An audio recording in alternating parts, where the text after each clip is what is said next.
अरे बहू रानी तो सारा सारा दिन कमरे में बंद रहती है, कोई काम भी नहीं। मैं तो बोर हो जाती हूँ, क्या करूँ। तभी मीना की सहेली रीना उससे मिलने आती है। अरे मेरे घर का भी यही हाल है, बेटा ऑफिस और बहू कमरे में बंद, समय काटे नहीं कटता। लेकिन अब सच मानो तो वक्त ही नहीं है कि वक्त से रोटी भी खा लूं। अरे बहन, मुझे भी बता दे कौन सा जादू चलाया है। मैं भी अब जिंदगी के बचे कुचे दिन आराम से काट लूं। दीवारें देख देख कर तो बोर हो गई हूं मैं। रीना मीना को एक स्मार्टफोन देती है। ये ले, ये है वो छड़ी जो जादू करती है। इसमें मैंने तेरा फेसबुक अकाउंट भी बनाया है, एंजल प्रिया के नाम से। बस अब यहाँ दोस्त बना और सबसे बातें कर। सास को पहले तो उतना समझ नहीं आता है, लेकिन धीरे धीरे वो उसकी आदत डाल लेती है। माँ जी जल्दी से खाना खा लीजिए, मुझे थोड़ा काम है। अरे तू जा, मैं खा लूंगी, अभी वक्त नहीं है। और सासू माँ मोबाइल में मुंह गड़ाए जवाब दे देती है। बहू समझ ही नहीं पाती और वहां से कमरे में चली जाती है। अचानक सास को किसी प्यारी पिंकी की फ्रेंड रिक्वेस्ट आती है। अरे वाह, ये तो कोई प्यारी सी लड़की लगती है, बात करती हूँ। सास फ्रेंड रिक्वेस्ट अपनाकर बात करने लगती है। अब क्या था, सास सारा दिन उस सहेली से बात करती, अपनी कहती, उसकी सुनती। एक दिन सास फोन पर ही सरगड़ाए। अरे बहू, जरा मंदिर के लिए थाली सजा दे, आज कीर्तन है। बहू फोन पर किसी को मैसेज टाइप करते कहती है। माँ जी क्या है, अब मुझे क्या पता कि आपको कौन कौन से भगवान की पूजा करनी होती है। तभी सास के पास कोई मैसेज आता है। अच्छा अच्छा ठीक है, रहने दे, मैं ही कर लूंगी। अब मैंने मना थोड़ी ना किया है, कर देती हूँ मैं। अब मैंने भी बोला ना कि थोड़ी देर में बात करती हूँ, तो मैं ही कर लेती हूँ, तू जा अपने कमरे में। बहू वहां से चली जाती है। सास मंदिर पहुंचती है और मंदिर की सीढ़ियों पर बैठकर सास फोन पर लिखती है। अरे मेरी बहू सारा दिन अपने कमरे में बैठी रहती है। वहां से रिप्लाई आता है। मैं आपकी बहू को तो जानती नहीं हूँ, लेकिन हाँ एक बात है, हो सकता है आपने उसे ताने दिए होंगे या फिर उसका दिल दुखाया होगा। ऐसा करने पर बहुओं का मन ससुराल से हट जाता है। याद रखिए, बहू और बेटी में फर्क होता है। सास घर जाती है और बहू से बड़े ही प्यार से बात करती है, उसके लिए खाना बनाती है, उसे गिफ्ट में साड़ी भी देती है। जिसके बाद अगले दिन, माँ जी चलिए, आज मैं भी आपके साथ मंदिर चलती हूँ, आते वक्त भोले भैया के गोलगप्पे खा कर आएंगे। अरे हाँ बहू, ये तो अच्छा है, चलो। सास मन में सोचती है कि उसकी फेसबुक वाली दोस्त कितनी अच्छी है। उसके समझाने से उसे उसकी बहू वापस मिल गई। वो बहू को अपनी दोस्त के बारे में बताने का सोचती है, लेकिन फिर चुप हो जाती है। बहू फोन पर टाइप करती है। मेरी सास मुझे नौकरानी समझती है, एक गिलास पानी तक खुद नहीं लेती। मन तो करता है कि बोल दूं, मैं बहू हूँ, कोई नौकरानी नहीं। वहां से रिप्लाई आता है। देखो, तुम्हारी सास को तो मैं भी नहीं जानती, लेकिन वो बुजुर्ग होंगी। पूरा जीवन उन्होंने घर गृहस्थी चूल्हा चौका में निकाल दिया। और फिर तुम ये भी मत भूलो कि जिस पति पर तुमको इतना गर्व है, उसे भी शिक्षा उन्होंने ही दी है। तो जिसने तुम्हें इतना दिया, क्या तुम उनकी थोड़ी सी सेवा नहीं कर सकती? बहू भी अगले दिन से सास का सारा काम करती, उनके पैर दबाती, उनका ख्याल रखती, उनके साथ घूमने जाती। एक दिन सास, बहू ये लो मेरा हीरे का हार। पहले तो सोचा था कि अपनी बेटी को दूंगी, लेकिन आज जब मेरे हाथ पैर में दर्द था तो तुम मेरा साथ दे रही थी। समय पर खाना पानी देकर तुमने ही मेरा बुढ़ापे में साथ दिया। उसके हिस्से का बहुत कुछ मैं उसे दे चुकी हूँ, लेकिन ये अब तेरा। बहू तो ये देखकर खुशी से उछल ही जाती है। वो सास को गले लगाकर कहती है, माँ जी आप सच में बहुत अच्छी है। भला हो उस एंजल प्रिया का जिसने मुझे आपसे वापस मिलवा दिया, वरना मैं तो हमेशा आपको गलत ही समझती। मैं तो सोचती थी काश वो एंजल प्रिया मेरी सास होती। क्या नाम लिया बहू? एंजल प्रिया तेरी फेसबुक फ्रेंड है? हाँ माँ जी, वो बहुत अच्छी है। उन्होंने ही मुझे बताया कि सास की कीमत क्या होती है। अरे बहू, कहीं तू प्यारी पिंकी तो नहीं? जी माँ जी, मैं ही हूँ प्यारी पिंकी। क्यों? सास बहू को गले लगाकर कहती है। मैं भी यही सोचती थी कि काश प्यारी पिंकी मेरी बहू होती। शुक्रिया बहू। सासू माँ, शुक्रिया तो हम दोनों को फेसबुक और सोशल मीडिया का करना चाहिए, जिसने हम दोनों को एक दूसरे से दिल से मिला दिया। अब तक दोनों को समझ आ गया था कि जो खुशी वो बाहर ढूंढ रहे थे। छोटी बहू हर्षा हर काम आराम से करती। वर्षा को अपनी तेजी पर बहुत घमंड था। वो बात बात पर हर्षा को ताना मारा करती। एक दिन वर्षा किचन में खाना बना रही होती है और हर्षा से कहती है, देवरानी जी, इतना धीमे धीमे खाना बनाओगी तो लोग भूख से मर जाएंगे। पिछले जन्म में कछुआ थी क्या? मेरा तो पता नहीं, आप बहुत तेज हो। आप पिछले जन्म में घोड़ा थी क्या? वर्षा आराम से चली जाती है। खाना खाने के बाद वर्षा का पति गौतम, हर्षा का पति लोकेश और उनके माता पिता बैठकर टीवी देख रहे होते हैं। तभी सास कहती है, अरे रामायण लगा दो हर्षा। हर्षा धीरे धीरे चैनल बदलती है। जब तक रामायण की चैनल पर पहुंचेगी रावण मर भी चुका होगा। हाँ बेटा हर्षा, जल्दी लगा देना, राम भगवान के दर्शन कर लूं। जी लगा तो रही हूँ। इतना स्लो? सासू माँ, इतने में तो अयोध्या जाके राम भगवान के दर्शन कराएंगी। सब वर्षा की बात पर हंसने लगते हैं। वर्षा हर्षा के हाथ से रिमोट लेकर रामायण लगा देती है। हर्षा बुरा नहीं मानती और वो भी हंसते हुए वहां से चली जाती है। एक दिन हर्षा खाना खा रही होती है। तभी वर्षा वहां आके कहती है, अरे कितना धीमे धीमे खा रही हो। इतने में तो शादी में 100 लोग खाना खा लेते। आधे घंटे से खाना खा रही हो तुम। अरे खाने को चबा चबा कर खाना चाहिए। हाँ हाँ, आप तो चबा के भी खाती हो और दबा के भी। अरे आपको मेरे धीरे खाने से दिक्कत है या ज्यादा खाने से? अरे आप धीमे खाओ या ज्यादा खाओ, मुझे क्या। बस मैं ये कहने आई थी कि सुबह कुछ मेहमान आ रहे हैं, जल्दी उठ के खाना बना लेना, देर मत करना।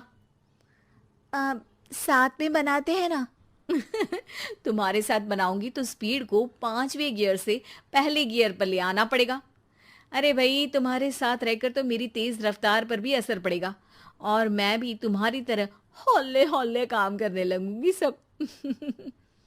ठीक है, मैं पराठे बना लूँगी और सब्ज़ी बना लूँगी। आप चपाती बना लेना और दाल बना लेना। हाँ हाँ ठीक है, पर अलग अलग ही बनाएंगे। अगले दिन हर्षा जल्दी उठ के काम करने लगती है और वर्षा सुबह उठ के ये सोच के वापस सो जाती है कि काम तो वो तेज कर ही लेती है। अगर थोड़ी देर सो भी जाएगी तो भी हर्षा से पहले तो काम निपटा ही लेगी। हर्षा बेटा, आज भगवान के लिए थोड़ा जल्दी हाथ चलाना। हाँ, मेहमान आने ही वाले हैं।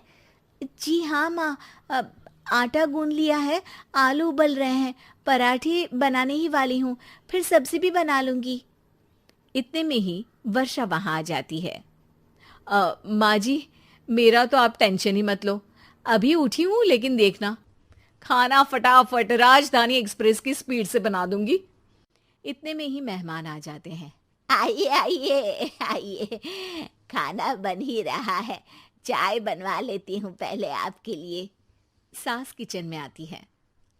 वर्षा, वो लोग आ गए, चाय बना दे जल्दी से। हर्षा को नहीं बोल रही क्योंकि वो तो सुबह की चाय देने में शाम कर देगी। चाय बन भी चुकी है माँ जी। वर्षा तेज ही नहीं, सबसे तेज है। आप चलिए, मैं चाय लेकर आती हूँ। वर्षा मेहमानों के सामने चाय लेकर जाती है। ये हमारी बहू है वर्षा, तेज वर्षा कहते हैं इसको।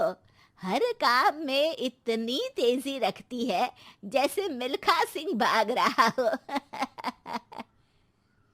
अरे वाह वाह, फिर तो खाना भी जल्दी मिलेगा हमको। हाँ हाँ, आप चाय नाश्ता खत्म कर लेंगे, उसके पहले ही वर्षा जल्दी से स्वादिष्ट खाना भी लेकर आ जाएगी। वादा तो कर लिया जल्दी खाना देने का। आपकी चपाती भी नहीं बनी और दाल भी नहीं उबली। फिर भी तुमसे पहले काम खत्म हो जाएगा मेरा। तुम्हारी तरह नहीं हूं, घड़ी की सबसे पतली सुई की जैसी धीमे धीमे धीमे काम करती हो तुम। बस वर्षा अपने तेज हाथों से दाल कुकर में चढ़ाती है और आटा निकाल के गूंथने लगती है।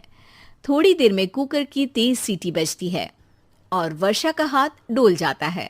आटे में पानी ज्यादा पड़ जाता है। अरे रे, आटा तो ज्यादा गीला हो गया। वर्षा जब रोटी बेलने लगी तो एक भी रोटी गोल नहीं बन रही थी।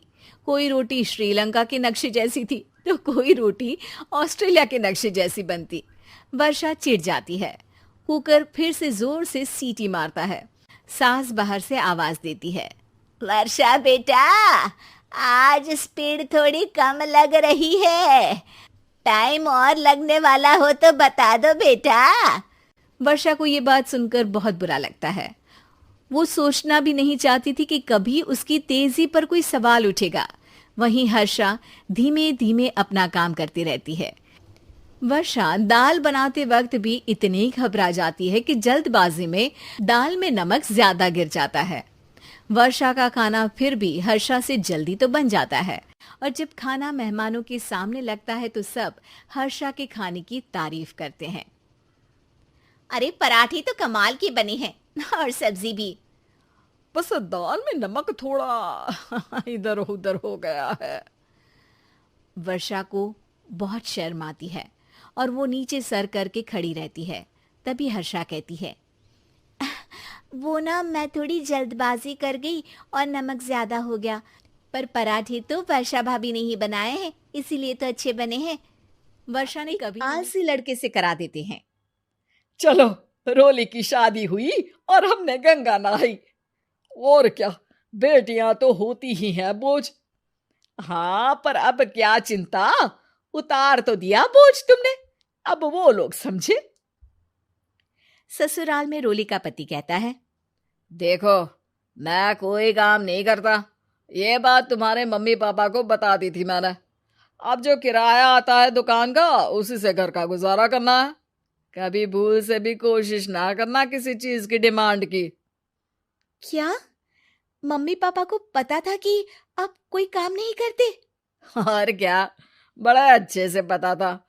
उन लोगों को तो तुम बोझ लगती थी, बोल रहे थे कि बस शादी कर लो और कोई मतलब नहीं है।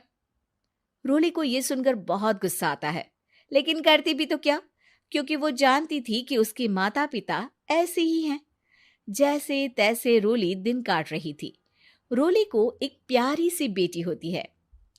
धीरे धीरे वो बड़ी होती है और उसके साथ उसकी जरूरतें भी बढ़ती जाती है। सुनिए जी, अब तो सिमी बड़ी हो रही है, उसका स्कूल में दाखिला कराना है।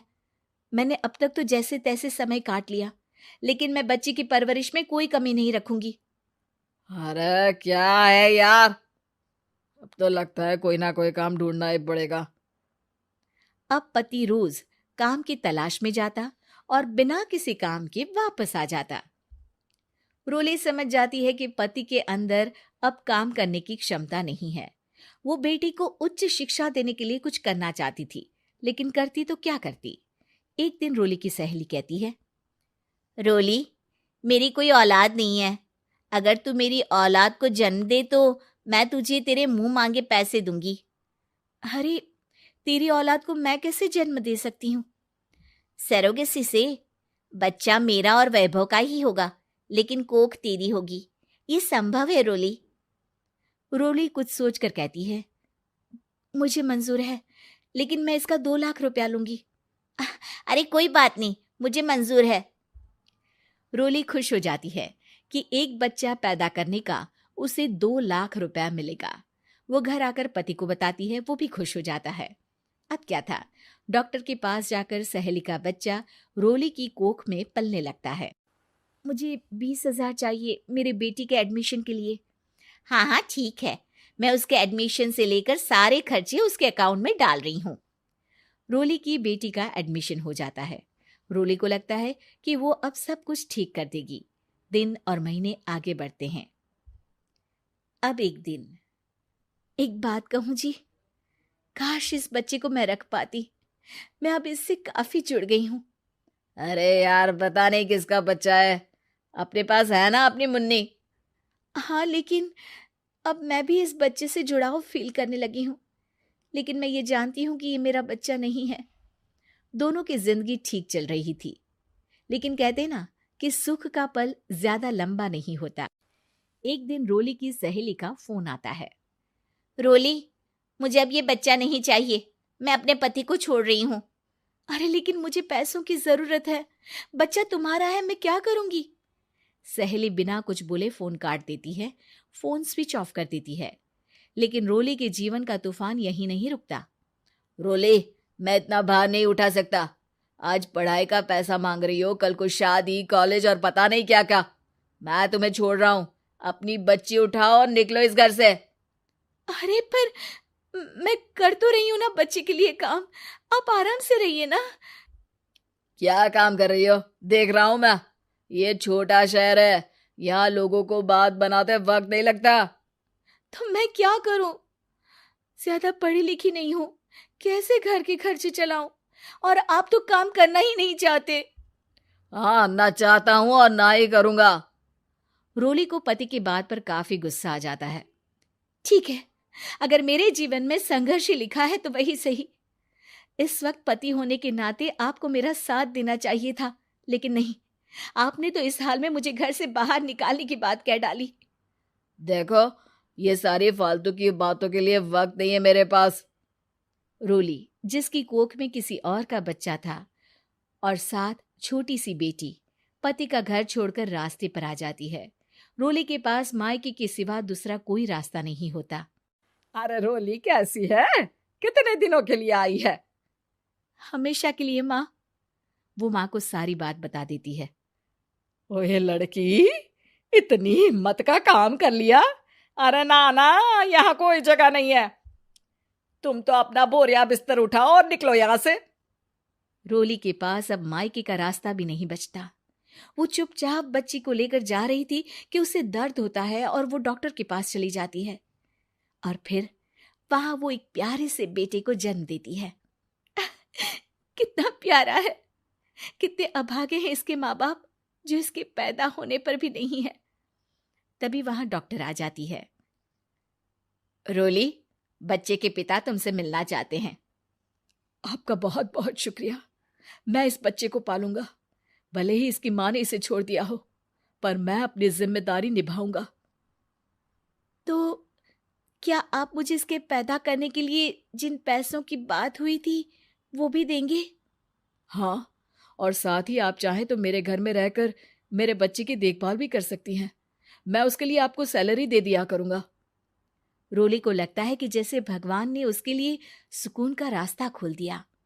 वो अब मुकेश के साथ उसके घर चली जाती है, जहां रहकर वो उस बच्चे की देखरेख करती है। अब मुकेश के घर को रोली अच्छे से संभाल लेती है। उसके लिए खाना बनाने से लेकर बच्चों की देखभाल और घर की देखरेख। धीरे धीरे मुकेश को रोली से प्यार हो जाता है। रोली, तुम्हारी बेटी और मेरा बेटा बिल्कुल भाई बहन की तरह साथ रहते हैं।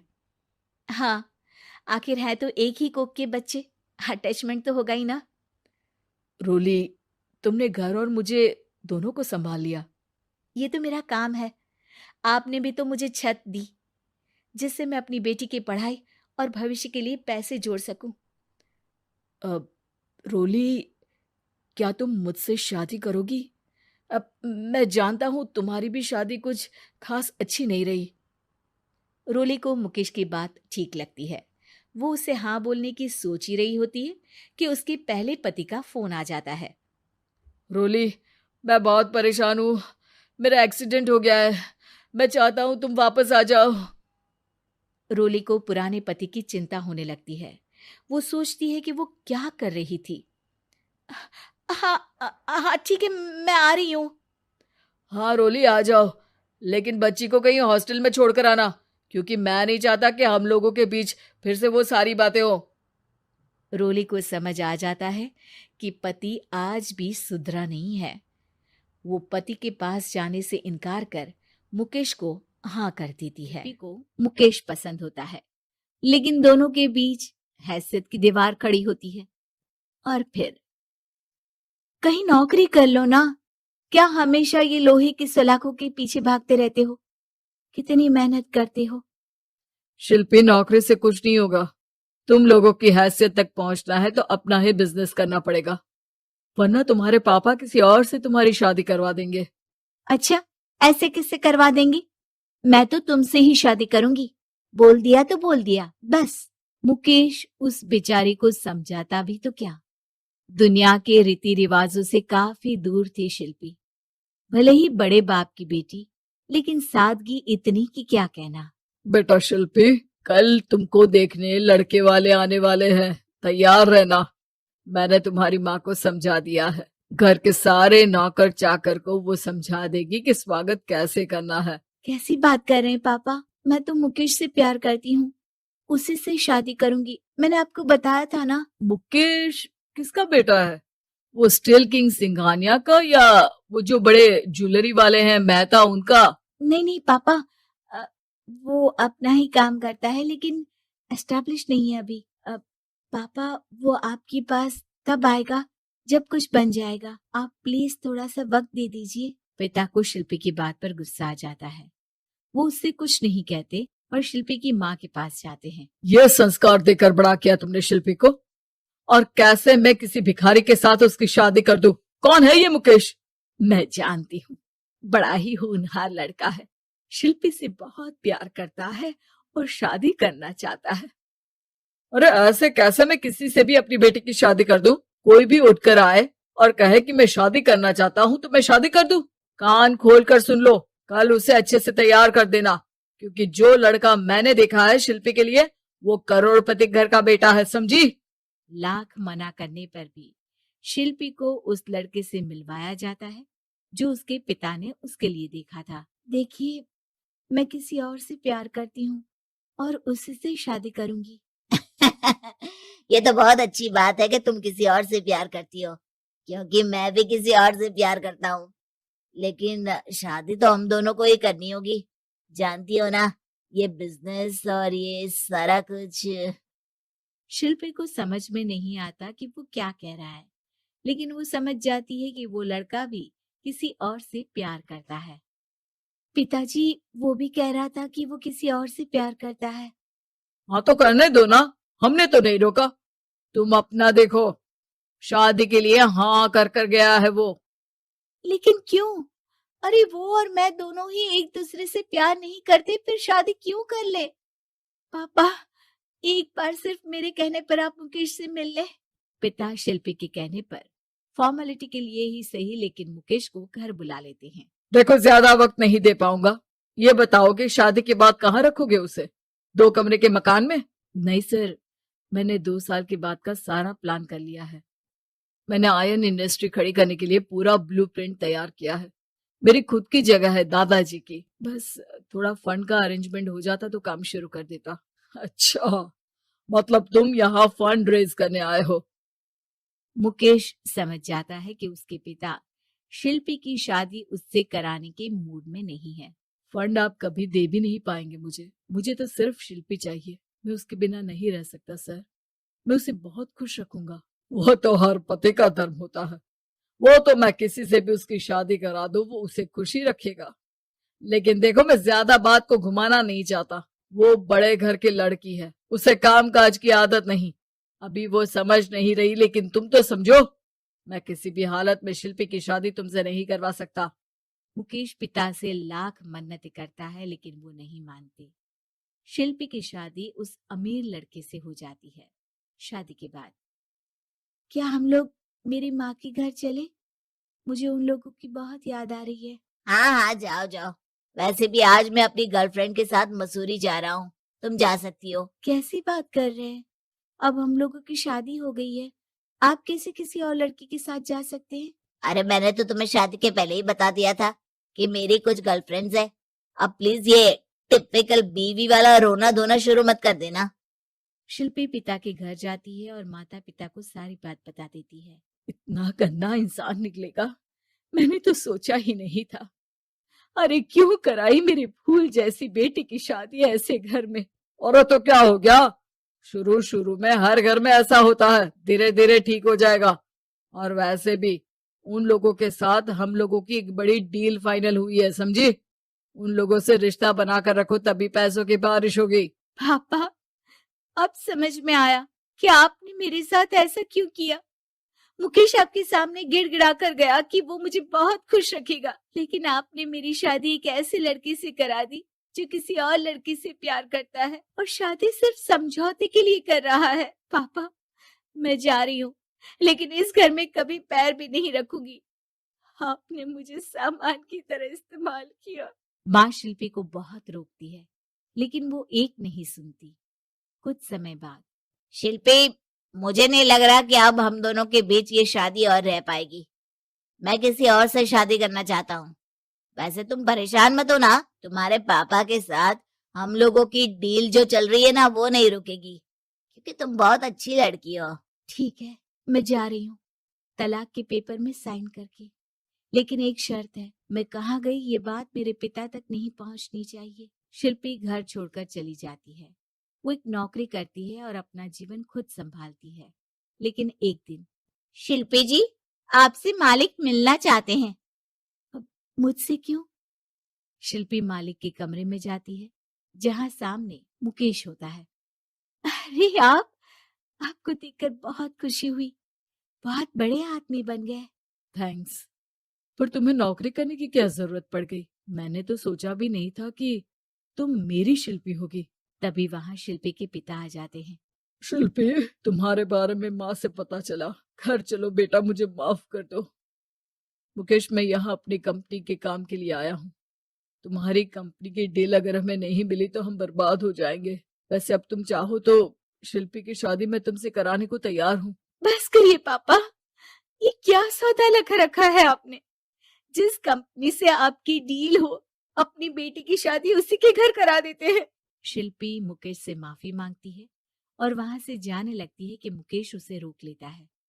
रुको शिल्पी, ये सब कुछ तुम्हारे लिए है। ये कंपनी, ये नाम सिर्फ तुमसे शादी करने के लिए ही खड़ा किया था। मैं आज भी तुमसे बहुत प्यार करता हूँ।